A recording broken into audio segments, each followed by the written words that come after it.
हमको हमीदी ने ये हदीस बयान की। उन्होंने कहा कि हमको सुफियान ने ये हदीस बयान की। वो कहते हैं हमको बन सईद अंसारी ने ये हदीस बयान की। उन्होंने कहा कि मुझे ये हदीस मोहम्मद बिन इब्राहिम तीमी से हासिल हुई।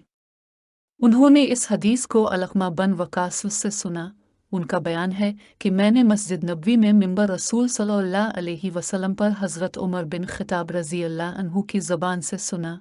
वो फरमा रहे थे कि मैंने जनाब रसूल अल्लाह सल्लल्लाहु अलैहि वसल्लम से सुना। अब सल्लल्लाहु अलैहि वसल्लम फरमा रहे थे कि तमाम अमाल का दारोमदार नियत पर है और हर अमल का नतीजा हर इंसान को इसकी नियत के मुताबिक ही मिलेगा।